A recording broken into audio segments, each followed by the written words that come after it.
New on Sunrise this morning, preparing kids for pretty tough conversations these days at a young age. Yeah, millions of Americans were glued to our TV screens to watch the presidential debate, but it wasn't just us adults watching. NBC 10's Abbey Buttacavoli takes us to the Gordon School in East Providence, where kids are learning to talk about current events too. Morning, Abbey. Morning, Mario and Allison. That's right. I got to see firsthand right here at the Gordon School how they are not shying away from discussing current events in the classroom and at home. Third grade friends, today we're going to warm up for a writing activity. In Miss Kelly's third grade class at the private Gordon School in East Providence. And what you're going to do is you're going to see two choices up on the board. These students are learning an important lesson, discussing differences with others through debate. You're going to have an opinion about those two choices, and I'm going to ask that you pick one, okay? Whether it's staying inside or playing outside during a thunderstorm, or what's best, cats or dogs. Oh. Sides are picked, and these little ones share their big opinions. Our world looks a lot like this outside of this classroom, with hot-button topics creating controversy in an intense election cycle.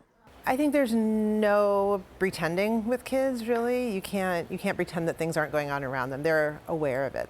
Tamara Paul is not shying away from tough topics. She encourages her 7th graders to get informed and involved. Me and my parents watched the presidential debate. I watched the presidential debate. I watched it with my mom. 12-year-olds Kip McShane and Harper Gray are in Miss Paul's 7th grade humanities class. Do you think it's okay to disagree sometimes with other people?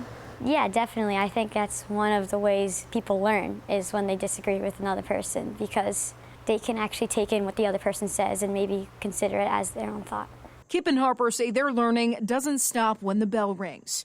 Basinia Rodriguez is a parent to 2 students and knows these conversations well. She says partnering with her children's teachers has been key. I've certainly seen my children feel much more comfortable talking to people who have different ideas than they do, and really sometimes even very different points of view, because they're used to talking about their own perspectives and their values and what they care about.